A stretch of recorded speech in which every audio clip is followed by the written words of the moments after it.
Hello everyone, welcome to our YouTube channel. This is lecture number 14 of Algebra of Matrices series. तो पिछले lecture में हमने Hermitian matrix और उसकी दोनों टाइप की डेफिनेशंस पढ़ी थी और हर्मिशियन मैट्रिक्स के एग्जांपल्स देखे थे। तो अब इस वाले लेक्चर में हमने इस वाले लेक्चर के लिए हमने ये वाली थ्योरम कुछ हो गया था कि जो दोनों टाइप की डेफिनेशन होते हैं हर्मिशियन मैट्रिक्स की वो इक्विवेलेंट होते हैं। तो हम ये वाली थ्योरम को प्रूव करते हैं कि जो दोनों टाइप की डेफिनेशन हमने पढ़ी थी हमारी हर्मिशियन मैट्रिक्स की वो दोनों इक्विवेलेंट होते हैं। तो एक बार जल्दी से देखते हैं कि वो दोनों टाइप की डेफिनेशन कौन सी थी। ठीक है, तो फर्स्ट डेफिनेशन के अकॉर्डिंग था कि कोई भी अगर n क्रॉस n की अगर मैट्रिक्स है हमारी स्क्वायर मैट्रिक्स है, कोई भी n क्रॉस n की मैट्रिक्स है स्क्वायर मैट्रिक्स है, तो उसको हम ऐसे ये वाली टाइप से हम रिप्रेजेंट करते हैं आई और जे। आई रिप्रेजेंट करता है रोज को और जे रिप्रेजेंट करता है कॉलम्स को। तो यहाँ पर जो मैट्रिक्स है फर्स्ट टाइप की डेफिनेशन ये बोलती थी कि इस वाली मैट्रिक्स को हम हर्मिशियन कब बोलेंगे अगर a I J is equal to है ए जे आई का conjugate for all i and j, सारे के सारे। और आई और जे कहाँ से वैरी करते हैं, 1 से लेकर n तक वैरी करते हैं। तो ए आई जे अगर ए जे आई के कॉन्जुगेट के इक्वल है तो हमने बोल दिया था कि मैट्रिक्स है वो हमारी हर्मिशियन मैट्रिक्स है। और सेकेंड टाइप की डेफिनेशन थी उसमें ये बोला था कि मैट्रिक्स को हर्मिशियन तब बोलते हैं स्क्वायर मैट्रिक्स को अगर ए थीटा इक्वल टू ए आ जाता है। तो हम बोल देते हैं कि जो ये वाली मैट्रिक्स है ये हर्मिशियन मैट्रिक्स है। तो हमने अभी यही देखना है कि ये जो दोनों टाइप की डेफिनेशन होती है ये इक्विवेलेंट होते हैं। इक्विवेलेंट का मतलब है कि दोनों एक ही चीज़ को डिनोट करते हैं, या तो हम फर्स्ट वाली डेफिनेशन अप्लाई कर दें या सेकेंड वाली अप्लाई कर दें। तो हम पहले क्या करते हैं, firstly we shall consider definition 1 then we will prove the definition second and vice versa. मतलब पहले हम क्या करेंगे, डेफिनेशन फर्स्ट को कंसिडर करके चलेंगे, उसकी हेल्प से हम ये दिखाएंगे कि उस फर्स्ट वाली डेफिनेशन से हमें सेकंड वाली डेफिनेशन मिल जाएगी, वाइस वर्सा। फिर हम क्या करेंगे, इसका उल्टा हम सेकंड वाली डेफिनेशन लेकर चलेंगे, उसकी हेल्प से हम फर्स्ट वाली डेफिनेशन को प्रूव कर देंगे। ठीक है, तो हमने पहले क्या किया, फर्स्ट वाली डेफिनेशन लेकर चले। Let A B n cross n की कोई भी स्क्वायर मैट्रिक्स है, this is Hermitian matrix by definition 1। Definition 1 के अकॉर्डिंग हमने मान लिया कि ये मैट्रिक्स वो हर्मिशियन मैट्रिक्स है। तो डेफिनेशन 1 क्या बोलती थी, अगर ए कोई भी n क्रॉस n की मैट्रिक्स है अगर वो हर्मिशियन है तो ए आई जे आई के कॉन्जुगेट के इक्वल हो जाता है फॉर ऑल आई एंड जे, जहाँ पर आई और जे 1 से n तक वेरी कर रहे हैं क्योंकि मैक्सिमम नंबर ऑफ रोज भी n है और मैक्सिमम नंबर ऑफ कॉलम्स भी n है। तो फर्स्ट रो और फर्स्ट कॉलम से स्टार्ट होकर nth रो और nth कॉलम तक जाएंगे। ठीक है, तो हम ये वाली कंडीशन है, ये वाली इंपॉर्टेंट है, ये वाली अब हम लेकर चले हैं क्योंकि हमें फर्स्ट डेफिनेशन के अकॉर्डिंग मैट्रिक्स ए को हर्मिशियन मान के चले हैं। ठीक है, तो अब जब हमारी ए है वो n क्रॉस n की कोई भी मैट्रिक्स है, ठीक है, तो हमें ये पता है कि देखो ये डेफिनेशन हम लेकर चले, हमें जाना है ये वाली डेफिनेशन प्रूव करनी है कि ए थीटा है वो ए के इक्वल आएगा। यहाँ तक हमें पहुंचना है तो ए थीटा के बारे में हमें आइडिया तो लगाना पड़ेगा ना कि ए थीटा तक पहुंचना है। तो ए थीटा किस टाइप की होती है, तो हमने ये तो पढ़ रखा है कि जो ए थीटा होता है ना वो किसके इक्वल होता है, ए के कॉन्जुगेट के ट्रांसपोज के इक्वल होता है। और हमने ये चीज़ भी देखती है अगर एन ए स्क्वायर मैट्रिक्स है तो ए का कॉन्जुगेट क्या होता है, ए का कॉन्जुगेट भी n क्रॉस n की मैट्रिक्स होती है। तो उस ए के कॉन्जुगेट में सिर्फ ये आ जाता है कि ए की सारी एंट्रीज का कॉन्जुगेट हो जाता है, वो भी n क्रॉस n की रहती है। और अगर हम उसका ट्रांसपोज लेते हैं, ट्रांसपोज लेने पर क्या होता है, रोज और कॉलम्स इंटरचेंज हो जाते हैं। अब जब m क्रॉस n की होती है उस केस में तो ट्रांसपोज लेने के बाद n क्रॉस n की बन जाती है a ट्रांसपोज। लेकिन जब सेम ऑर्डर स्क्वायर मैट्रिक्स होती है ना, m और n दोनों इक्वल होते हैं, उस केस में हम m और n को इंटरचेंज भी करेंगे तब भी वो n क्रॉस n की रहती है। तो इसीलिए ये लिख रखा है कि ए थीटा है ना वो भी n क्रॉस n की हो जाएगी। अगर ए n क्रॉस n की है तो ए थीटा भी n क्रॉस n की होती है। ये वाली चीज़ इम्पोर्टेंट था, एक बार ये वाली चीज़ को देखना। क्यों, क्योंकि हम ना कंपेयर करेंगे ए और ए थीटा मैट्रिक्स को, और हम दो मैट्रिक्स को कंपेयर तभी कर सकते हैं उनकी जो करस्पॉन्डिंग एंट्रीज है जब हमारी जो मैट्रिक्स है वो सेम ऑर्डर की हो।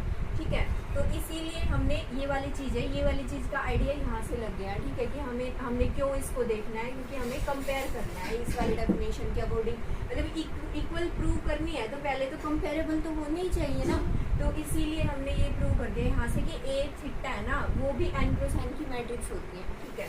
तो अब हमें देखना है जैसे इसको और इसको हमें कंपेयर करके ये देखना है ये बराबर आ रही है या नहीं आ रही। तो जैसे हमें कोई भी रिजल्ट अगर प्रूव करना है तो पहले हम ट्राई करते हैं कि हम उसका एंड में ये देख लें कि एंड रिजल्ट कहाँ तक पहुँचना है हमें। तो जैसे हमें एंड रिजल्ट ये वाली चीज़ है ना, हम ये वाली चीज़ शो करना चाह रहे हैं तो हमें यहाँ तक पहुँचना है। फिर उसके बैक प्रोसेस में जाकर देखो कि यहाँ तक पहुँचने के लिए हमें कैसे कैसे चलना पड़ेगा। जैसे हम करते हैं ना, पहले एक गोल सेट कर लिया, फिर उसके अकॉर्डिंग हम रास्ता देखते हैं, ऐसे ऐसे चलना है, इस तरीके से बढ़ना है, ये सब। तो हमने यहाँ पर ये वाला गोल है हमारा कि ए थीटा इक्वल टू ए, ये वाला हमें चेक करना आएगा या नहीं आएगा, ठीक है। हमारी थ्योरम ने क्लेम किया है कि ये वाली चीज़ इक्वल आएगी, ठीक है। तो अब ये वाले इक्वल दिखाने के लिए भी पहले तो यही होना चाहिए ना कि ये मैट्रिक्स कंपेरेबल है या नहीं है। तो इसलिए हमने इनको देखा कि एंड सेम ऑर्डर की है तो कंपेयर तो कर सकते हैं। अब कंपेयर करने में भी क्या होता है, जैसे हमारे पास अगर कोई भी दो मैट्रिक्स होती थी, अगर ए और बी मैट्रिक्स है ना, मान लो जैसे ए कुछ ऐसी दे रखी है x y 1 2 टाइप की दे रखी है, और जो बी मैट्रिक्स है ना, बी मैट्रिक्स कुछ ऐसी दे रखी है 1 4 और Z2 टाइप की दे रखी है। तो ये दोनों पहली बात तो 2 क्रॉस 2 के हैं, सेम ऑर्डर के हैं तो कंपेरेबल है। तो हम ये बोलते हैं कि ये जो दोनों मैट्रिक्स है ना ए और बी तब इक्वल आएंगे जब इनकी करस्पॉन्डिंग एंट्रीज इक्वल होंगी। जैसे कि ये वाला x है, ये वाली एंट्री है ना, इसकी 1 1 वाली एंट्री इसकी 1 1 वाली एंट्री के इक्वल आएगी, मतलब जब x की वैल्यू तो 1 आएगी, और ये वाली वैल्यू जो y ये 4 के इक्वल आएगी, मतलब कि जब y की वैल्यू 4 आएगी, ठीक है। ऐसा हमारे आता था बिल्कुल बेसिक में 12th क्लास में कि ये वाली मैट्रिक्स है ना इक्वल है तो x और y और z के ऊपर क्या कंडीशन होगी ऐसा कुछ बताओ। तो हम ऐसा ही तो करते थे, करस्पॉन्डिंग एंट्रीज को उठाकर, जैसे यहाँ से 2 और 2 तो इक्वल है हमेशा ये वाले तो, और अब यहाँ से z और 1 तो z की वैल्यू 1 आ जाएगी। तो हम ऐसे ऐसे दिखाते थे कि उनके एलिमेंट्स को कंपेयर करके। अब हमें यही वाला काम है ना ए और ए थीटा के लिए करना है। तो अगर ए और ए थीटा के लिए यही वाला काम करना है तो उनकी यही करेंगे, हम आई जेथ एंट्रीज को कंपेयर करेंगे। तो हमने लिखा कि ए थीटा की जो आई जेथ एलिमेंट है, I jth element of A theta equal to होता है, हम इसी को ए थीटा को क्या लिख सकते हैं, ए के कॉन्जुगेट का ट्रांसपोज, तो आई jth element of a conjugate का ट्रांसपोज, ठीक है। यहाँ तक कोई चेंज नहीं है, बस इसको ना ओपन करके लिख दिया ए कॉन्जुगेट का ट्रांसपोज। अब इसके बाद देखो आई जेथ एलिमेंट जो इस वाली मैट्रिक्स है, अब ये वाला ना ए कॉन्जुगेट को कुछ बी मैट्रिक्स कंसीडर कर लो, ये कुछ ऐसा बी का ट्रांसपोज, बी ट्रांसपोज ये वाली चीज है, और ये बी वाली मैट्रिक्स के ट्रांसपोज का आई जेथ एलिमेंट है। और यहाँ पर ये लिख रखा है, ऊपर करके लिखते हैं, यहाँ पर दिखने आई जे, ये वाला है ना जे आई एथ एलिमेंट लिख सकते हैं हम इसको, किसका, इस वाली। अगर ये बी ट्रांसपोज का आई जी एथ एलिमेंट है तो हमें पता है जो बी मैट्रिक्स है ना उसका जो आई जी एथ एलिमेंट होता है ना वो बी के ट्रांसपोज का जे आई एथ एलिमेंट होता है, रिवर्स ऑर्डर में होता है। क्यों? क्योंकि रोज और कॉलम्स इंटरचेंज हो जाते हैं इस वजह से। तो अगर ये वाला एलिमेंट है ना आई जी एथ एलिमेंट है बी के ट्रांसपोज का, जब जहाँ पर बी हमने किसको माना है, ए कॉन्जुगेट को माना है, ठीक है। तो बी हमने ए कॉन्जुगेट को माना है, तो यहाँ पर ये आई जी एथ एलिमेंट बी ट्रांसपोज का है ना, तो इसको हम लिख सकते हैं यहाँ पर ये वाला ये जो यहाँ पर लिख रखा है ना, ये लिख रखा है जब ये आई जी एथ एलिमेंट है तो हम यहाँ पर इसको लिख सकते हैं जे आई एथ एलिमेंट ऑफ बी, क्योंकि ये बी ट्रांसपोज का आई जे एथ था तो इसको हम जे आई एथ एलिमेंट बी का लिख सकते हैं। अब बी किसके इक्वल है, ए कॉन्जुगेट के इक्वल है, तो इसीलिए हम इसको लिख सकते हैं जे आई एथ एलिमेंट ऑफ ए कॉन्जुगेट। तो ये ए कॉन्जुगेट का जे आई एथ एलिमेंट है। अब ए कॉन्जुगेट का जे आई एथ एलिमेंट है यही वाला, तो हम इसको क्या लिख सकते हैं, ए जे आई का कॉन्जुगेट करके लिख सकते हैं for all I and J from 1 to n। क्यों? क्योंकि जो ए कॉन्जुगेट की जो एंट्रीज होती है वो कैसे आती है, वो ए के एंट्रीज के ऊपर कॉन्जुगेट करके ही आती है। तो इसलिए जो ये वाला एलिमेंट है इसको हम लिख सकते हैं ए जे आई का कॉन्जुगेट। अब ये वाला जो एलिमेंट है देखो जे आई का कॉन्जुगेट, ए जे आई का कॉन्जुगेट, ये किसके इक्वल है, इक्वेशन 1 से, क्योंकि ये वाली डेफिनेशन हम कंसीडर करके चले हैं। तो ये ए आई जे के इक्वल है, equal to A I J for all I and J by equation number 1, क्योंकि इक्वेशन नंबर 1 के अकॉर्डिंग हम ये वाली कंडीशन लेकर चले। तो यहाँ से ये वाली चीज़ की जगह पर हमने लिख दिया कि ए आई जे for all I and j. अब ये ए आई जे क्या है, ए आई जे तो ए मैट्रिक्स का आई जे एथ एलिमेंट है ना, और हम यहाँ पर क्या लेकर चले थे, ijth एलिमेंट ए थीटा का लेकर चले थे और हमने उसको इक्वल प्रूव कर दिया मैट्रिक्स ए की ijth एलिमेंट की। तो इसका मतलब क्या हो गया, ये तो कोई भी आर्बिट्रेरी एलिमेंट था ना, जो आई और जे वो 1 से n तक वेरी करते हैं, तो 1 से n तक में से हमने कोई भी ijth एलिमेंट उठाया था ए थीटा का, हमने उस किसी भी आर्बिट्रेरी एलिमेंट, मान लो ए जो ए थीटा है ना उसका ये CIG वाला एलिमेंट था, कोई भी ये वाला ijth वाला CIG एलिमेंट था, उसको हमने ये वाली मैट्रिक्स है ना जो ए मैट्रिक्स, इसके aij एलिमेंट के इक्वल प्रूव कर दिया। तो ये किसी भी आर्बिट्रेरी 1 से ले आई और जे एलिमेंट के लिए है और आई और जे 1 से n तक वेरी कर रही है, तो इसका मतलब कि ये ए थीटा के सारे एलिमेंट्स के लिए ट्रू है। ए थीटा की सारी एंट्रीज के लिए जब ट्रू हो गया तो इसका मतलब ए थीटा की और ए की जो कोरेस्पॉन्डिंग एंट्रीज है वो इक्वल हो गई। तो इसका मतलब क्या हो गया कि ए मैट्रिक्स और ए थीटा मैट्रिक्स इक्वल हो गई, ए थीटा और ए इक्वल है, which is second definition of Hermitian matrix. और यही वाली हमारी हर्मिशियन मैट्रिक्स की सेकंड डेफिनेशन थी कि हमने ए थीटा और ए को अगर इक्वल दिखा दिया तो हमारी मैट्रिक्स सिमेट्रिक आ गई थी। तो इसका मतलब क्या है कि जो डेफिनेशन 1 है ना वो डेफिनेशन 2 को इम्प्लाई करती है, ठीक है। तो ये वाला हमने शो कर दिया कि डेफिनेशन 1 डेफिनेशन 2 को इम्प्लाई करती है। अब हम प्रूव करते हैं कि जो डेफिनेशन 2 है वो डेफिनेशन 1 को इम्प्लाई करती है, ठीक है। तो अब देखो यहाँ पर हम लेकर चलेंगे कि मैट्रिक्स सिमेट्रिक है बाय डेफिनेशन सेकंड, ठीक है। नाउ कन्वर्स, कन्वर्स के लिए क्या लिया हमने, let a is symmetric by definition number second. तो डेफिनेशन सेकंड के अकॉर्डिंग अगर सिमेट्रिक है दैट मीन्स क्या है कि a theta equals to a कोई भी n क्रॉस n की मैट्रिक्स है, ठीक है। ये वाली है डेफिनेशन। सो सिमेट्रिक नहीं हर्मिशियन है यहाँ पर, हर्मिशियन, ठीक है। तो a is Hermitian by second definition. तो ए को हमने हर्मिशियन लिया है सेकेंड डेफिनेशन के अकॉर्डिंग। अब हमने प्रूव क्या करना है, we have to show that we claim, हम क्लेम करते हैं कि जो ये वाली डेफिनेशन है ना कि सेकेंड वाली डेफिनेशन क्या थी कि ए आई जे इज इक्वल टू ए जे आई का conjugate for all 1 greater than equal to I O J less than equal to N C. हम ये वाली चीज़ क्लेम करते हैं, तो ये वाली चीज़ हमें प्रूव करके दिखानी है, ठीक है। अब यहाँ पर हम ये वाली डेफिनेशन लेकर चलें तो इसको हम कंसिडर करके चलें इक्वेशन नंबर 1, ठीक है।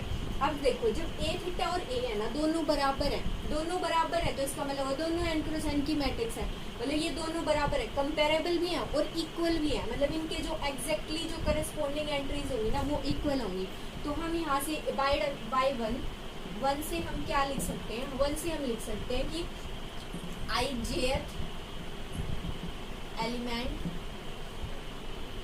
ऑफ ए थीटा का जो ijth एलिमेंट है वो किसके इक्वल होगा, ijth element of a, ijth element of a के ijth एलिमेंट के इक्वल होगा, ठीक है। अब यहाँ से हम क्या लिख सकते हैं, जो ए थीटा है उसका मतलब क्या है कि कॉन्जुगेट का ट्रांसपोज, तो इसको हम लिख सकते हैं ijth element of a conjugate का transpose is equal to ijth element of a, ठीक है। हमने सिर्फ इसको खोल के लिख दिया ए के कॉन्जुगेट का ट्रांसपोज।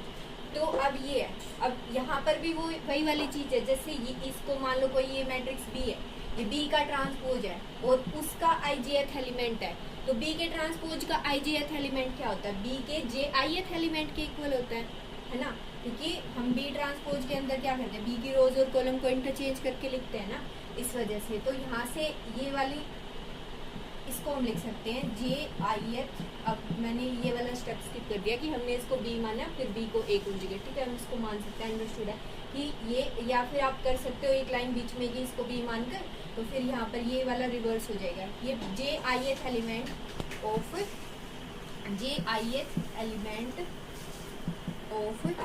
अब ट्रांसपोज हट जाएगा जब हमने एलिमेंट का ऑर्डर चेंज कर दिया, तो ये हो जाएगा ए का कॉन्जुगेट, ये jith एलिमेंट हो गया ए कॉन्जुगेट का, तो ये हो गया ijth, ये वाला यूं कहीं है एलिमेंट ऑफ ए, ठीक है।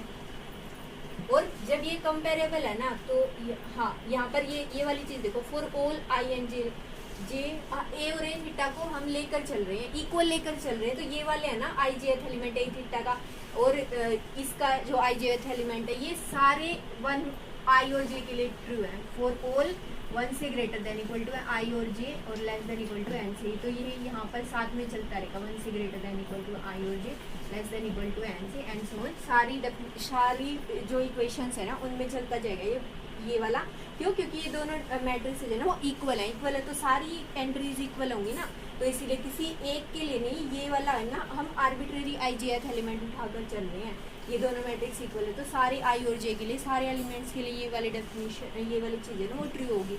तो अब यहाँ पर देखो जे आई एथ एलिमेंट ए कॉन्जुगेट, अब ए कॉन्जुगेट के एलिमेंट्स का हमें पता है कि ए कॉन्जुगेट के एलिमेंट है ना जो ए होती है आई, ये ऐसे होती है, तो ए कॉन्जुगेट करते हैं ना तो वो क्या होता है ए आई जी का कॉन्जुगेट हो जाता है ना, तो सिर्फ एंट्रीज के ऊपर कॉन्जुगेट लग जाता है, ठीक है। और तो इसका मतलब कि जो ये इस वाली मैट्रिक्स ए कॉन्जुगेट का जो ए आई जी का कॉन्जुगेट होता है सिर्फ ये वाले एलिमेंट का कॉन्जुगेट है, तो यहाँ पर जो ये लिख रखा है ना जे आई एथ एलिमेंट ऑफ ए कॉन्जुगेट, इसको हम क्या लिख सकते हैं, सिर्फ ए का जो जे आई एथ एलिमेंट है ना उसके ऊपर कॉन्जुगेट लगाकर, तो ये लिख रखा है ए जे आई का conjugate is equal to I जे एथ